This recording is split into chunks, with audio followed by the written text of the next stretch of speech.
ನನ್ನ ಅಮ್ಮನಿಗೆ ಪ್ಯಾರಾಲಿಸಿಸ್ ಆಯಿತು. ಪ್ಯಾರಾಲಿಸಿಸ್ ಅಂದರೆ ಲೆಫ್ಟ್ ಸೈಡು ಫುಲ್ ಬಲ ಇಲ್ಲದಂಗೆ ಆಗಿ ಏನು ಹಿಡ್ಕೊಳ್ಲಿಕ್ಕೆ ಆಗ್ತಿರ್ಲಿಲ್ಲ, ನಡಿಲಿಕ್ಕೆ ಆಗ್ತಿರ್ಲಿಲ್ಲ. ಅದೇ ಅಮ್ಮನಿಗೆ ಧೈರ್ಯ ಬಂತು, ನನ್ನ ಮಗಳನ್ನು ಯಾವಾಗ ಸರಿ ಮಾಡಿದಾನೋ ನನ್ನನ್ನು ನಾನು ಸರಿ ಮಾಡ್ತಾನೆ, ಅವನು ನನ್ನ ಮಗನೇ ಸರಿ ಮಾಡ್ತಾನೆ ಅಂತೇಳಿ ಧೈರ್ಯ ತಗೊಂಡ್ರು. ಆ ಧೈರ್ಯಕ್ಕಾಗಿ 15 ದಿವಸದಲ್ಲಿ ಪರ್ಫೆಕ್ಟ್ 100% ರಿಕವರಿ ಆದರು. ಅದು ನನಗೆ ಈ TM ಬಸವರಾಜ್ ಸರ್ ನನಗೆ ತುಂಬ ಒಂದು ದೇವರು ಇದ್ದಂಗೆ. ಯಾಕಂದರೆ ನಮ್ಮ ಫ್ಯಾಮಿಲಿ ಬ್ಯಾಲೆನ್ಸ್ 100%. ಅದೇ single point, colour therapy, acupressure ಇಷ್ಟು ಮಾಡಿ ಅವರು ಒಂದು 15 ದಿವಸದಲ್ಲಿ ತುಂಬ ನಾರ್ಮಲ್ ಆದರು. ತುಂಬ ಅಂದರೆ ಈಗ ಇವರನ್ನು ಇಲ್ಲಿ ಕರೆಸಿದ್ದೆ, ನಾನು ನಿನ್ನೆ ಕರೆಸಿದ್ದೆ, ಫೀಡ್ಬ್ಯಾಕ್ ಕೇಳಿಸ್ಬೇಕಂತೇಳಿ.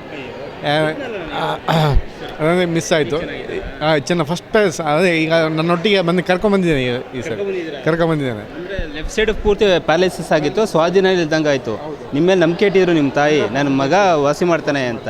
ಆಲ್ರೆಡಿ ನಿಮ್ಮ ತಾಯಿಗೆ ನೀವು ಡಾಕ್ಟ್ರು ಅಂತ ಅನ್ಕೊಬಿಟ್ಟಿದ್ರು ಅಲ್ವಾ? ಸೊ ನೀವೇ ವಾಸಿ ಮಾಡಿದ್ರಿ. 100% ನಾನು ಬಸವರಾಜ್ ಸರ್ದು ಅವರ ಧೈರ್ಯದಲ್ಲಿ, ಹೌದು, ಧರ್ಮಸ್ಥಳದಿಂದ. ಯಾಕಂದರೆ ಈಗ ಒಂದು ಪೇಷಂಟ್ ತುಂಬ ಜನ ಬರ್ತಾ ಇದ್ದಾರೆ.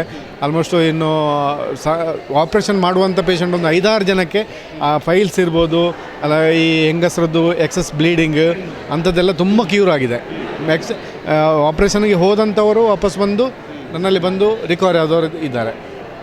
ಹಾಗಾಗಿ ತುಂಬ ಬಸವರಾಜ್ ಸರ್ಗೆ ನಾನು ತುಂಬ ಥ್ಯಾಂಕ್ಸ್ ಹೇಳಲಿಕ್ಕೆ ಇಷ್ಟಪಡ್ತೇನೆ. ಯಾಕಂದರೆ ನಾನು ಓದಿದ್ದು ಖಾಲಿ 5th ಸ್ಟ್ಯಾಂಡರ್ಡ್ ಅಷ್ಟೇ.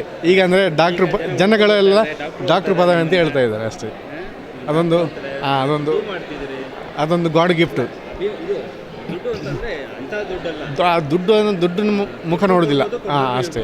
ಮತ್ತೊಂದು ಹೆಂಗಸು ಅಂದರೆ ನಮಗೆ ಮಂಗಳೂರಿಂದ ಬಂದಿದ್ದರು, ಸೊಂಟದಿಂದ ಕೆಳಗೆ ಸ್ವಾಧೀನವೇ ಇರಲಿಲ್ಲ. ಅವರನ್ನು ಬರುವಾಗ ಎತ್ಕೊಂಡು ಬಂದರು. ಅವರೊಂದು 3 ತಿಂಗಳಾಗಿದೆ ಮತ್ತು ರೆಡಿ ಆಗಬೇಕಾದ್ರೆ. ಅವರಂತೂ ಇವಾಗ ಖುಷಿಯಾಗಿ ನಡೀತಾ ಇದ್ದಾರೆ. ಅದು ವೀಡಿಯೋಸ್ ಸಹ ನನ್ನ ಹತ್ರ ಇದೆ. ಹಾಗೆ ಥ್ಯಾಂಕ್ ಯು, ಧನ್ಯವಾದಗಳು.